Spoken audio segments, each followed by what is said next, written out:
Многовекторная интеграция – выбор Казахстана.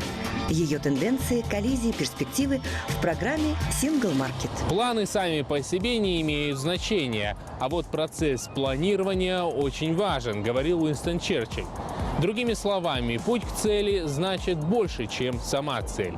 Здравствуйте, меня зовут Павел Коктышев. Вы смотрите Single Market. Сегодня в выпуске.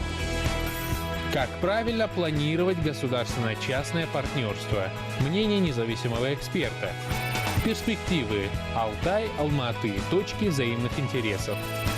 Партнерство «Блеск и цвет Курилы». Опыт финских инвестиций. Государственно-частное партнерство. Его единого определения нет. Нет также и общих механизмов такого партнерства. Взаимовыгодное сотрудничество государства и бизнеса в сферах, которые обычно являются прерогативой государства. Как правило, речь идет о проектах общественного значения. Наш корреспондент Нина Кумамбетова выслушала мнение независимого эксперта профессора Кен Джан Ли.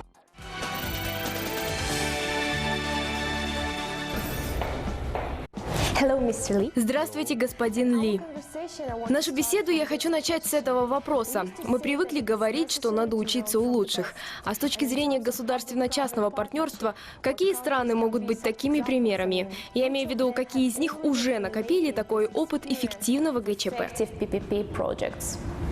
I would like to say two cases. One case, the UK. Здравствуйте. Я хотел бы привести два примера. Первый – это Великобритания. Они никогда не отступали, у них было желание развивать ГЧП. Поэтому с каждым разом они вносили поправки в свою законодательную базу. В случае с Кореей, в настоящее время правительство создает структуру. Это Центр ГЧП.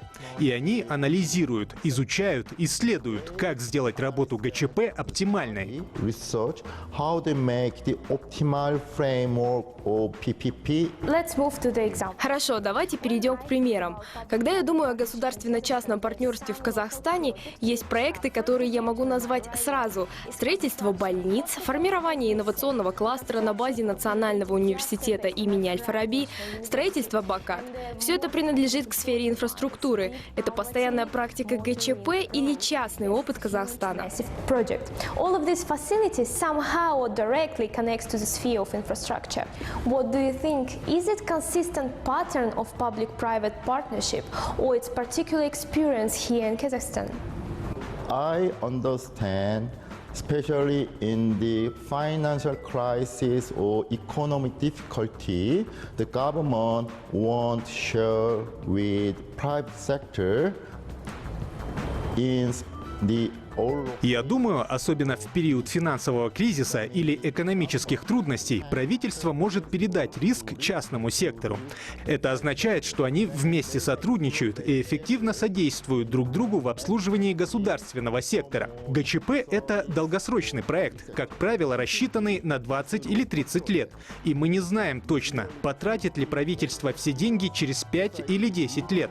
Так же, как и насколько уменьшатся налоги или бюджет проекта. Для правительства это очень сложные вопросы. Вот почему правительство разделяет с частным сектором такие статьи, как проект и стоимость проекта. Казахстан является Центральной Азией, он между Россией и Китаем.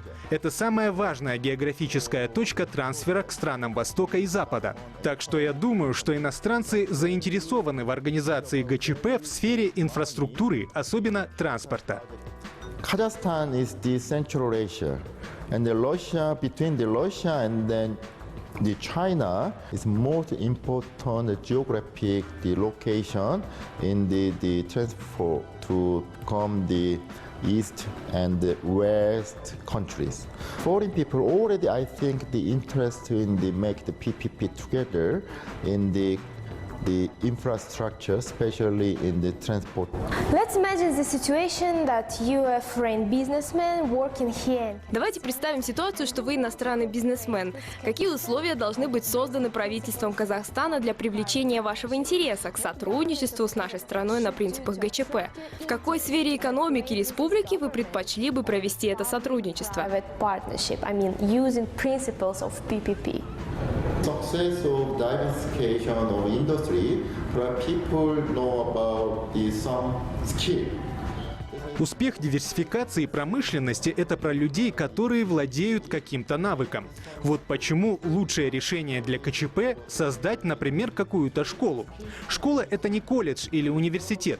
Это означает тренинги, обучение мастерству согласно сегменту. И, наверное, международная промышленная компания хочет в первую очередь обучить специалистов. Поэтому я хотел бы предложить в сфере ГЧП не только развитие инфраструктуры в плане строительства, но и с точки зрения системного обеспечения.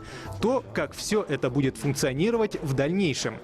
Я хочу прокомментировать некоторые свои рекомендации для такой структуры в Казахстане. Другие страны обычно имеют базовый фундамент. Он состоит из 4 шагов. Первый шаг этой 4-ступенчатой модели – это то, что мы вкладываем в само понятие ГЧП. Второй шаг – что из себя представляет правовая база ГЧП. Третий шаг – это как проектируют всю эту систему. И 4-й шаг подразумевает то, как достичь государственно-частного партнерства и делать его мониторинг. Без учета этих факторов трудно что-либо улучшать, поэтому продолжайте совершенствовать работу. И если найдете ошибку, повторите попытку. Fourth one is the implementation, and that means the how can manage and achieve OPP and monitor. Thank you very much. Thank you for... Спасибо большое за эту конструктивную и интересную беседу.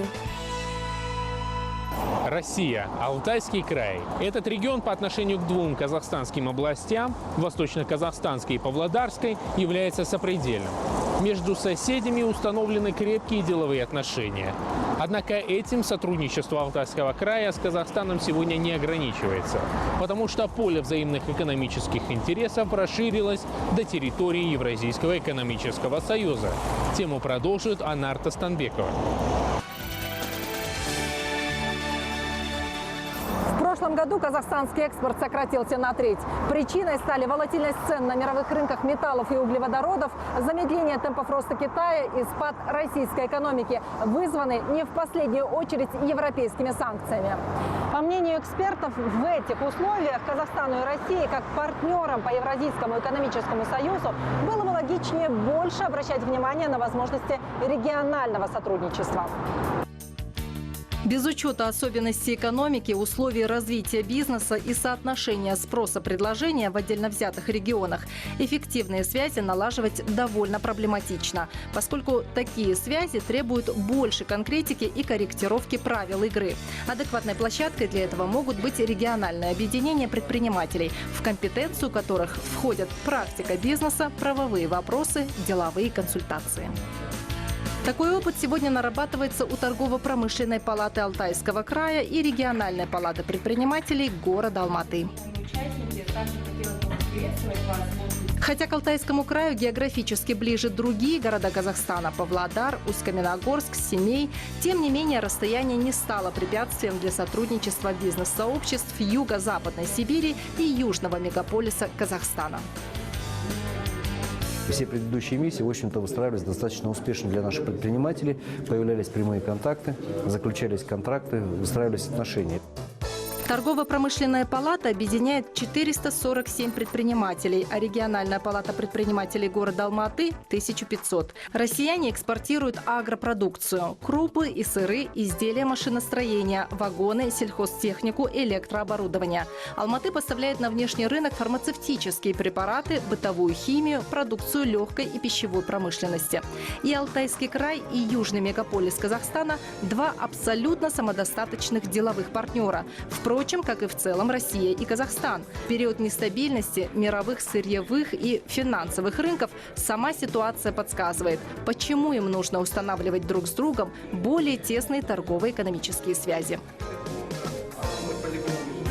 Недолларовая экономика будет развиваться, то есть это страны, которые уже будут друг с другом исчисляться и рассчитывать именно в национальных валютах. Построить региональный мост между двумя точками – Алматы, Алтайский край. В условиях экономической интеграции Казахстана и России сегодня это не только несложно, но и весьма перспективно. Кратчайшее расстояние между двумя точками, как известно, прямая линия. Поэтому деловые связи без лишних посредников всегда эффективны и выгодны. Анар Тастанбекова, Анатолий Валуйский. Специально для Single Market.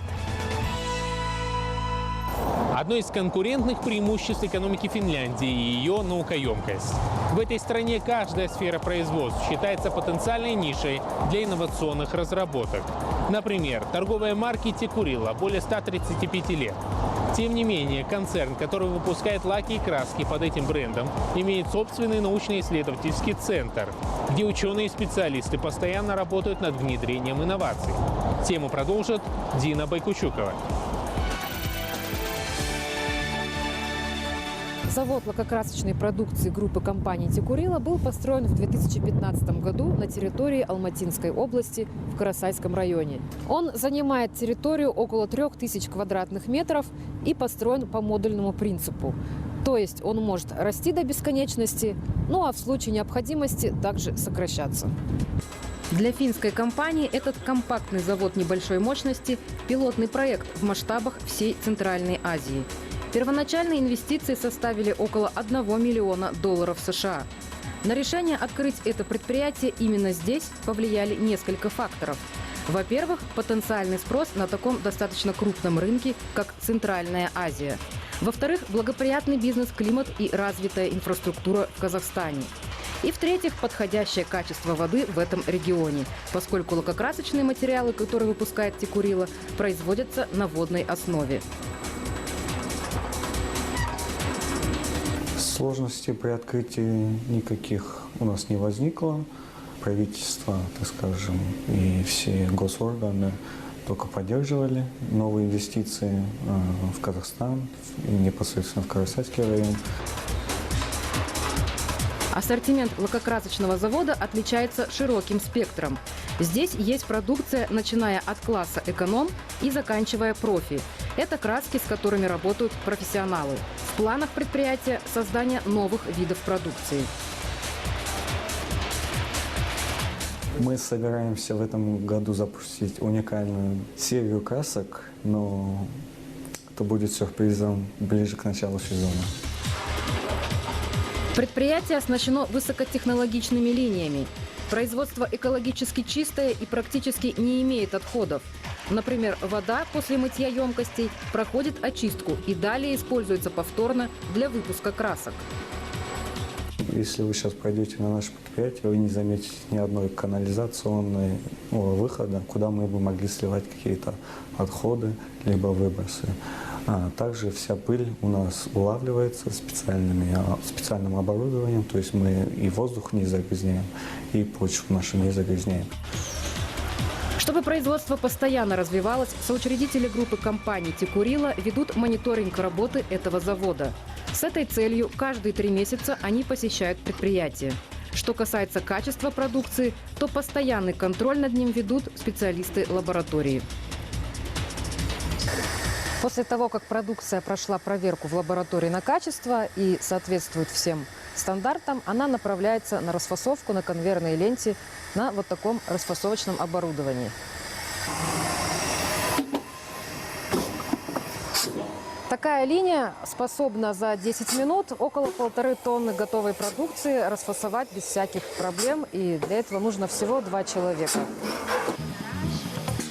Благодаря передовым технологиям небольшой завод может производить около 2 миллионов литров краски в год. Этого объема хватает не только для рынка Казахстана. Большая часть продукции экспортируется в страны Центральной Азии. Особое внимание предприятие уделяет условиям труда и быта. Учитывается каждый фактор, способный повлиять на производственный процесс и самочувствие коллектива. Никакой тяжелой работы здесь нету. Как сами вы видели, просто подставляешь ведро, нажимаешь и ведро убираешь на палету. В принципе, мне все устраивает. Полностью весь соцпакет, медицинская страховка, достойная зарплата, так что я не жалуюсь. Развозка, питание, все есть. В прошлом году финская компания «Тикурила» вошла в число лучших иностранных инвесторов Казахстана. Это тот самый пример, когда маленькое компактное производство, благодаря эффективному вложению инвестиций, отличному качеству продукции и постоянному развитию, может добиться больших успехов. Дина Байкучукова, Ниджат Юсупов, Алматинская область, специально для Single Market. На сегодня это все. С вами был Павел Коктышев. Напоминаю, все выпуски нашей программы вы можете смотреть на сайте kazaktv.kz. До скорой встречи в Single Market на территории, у которой нет границ.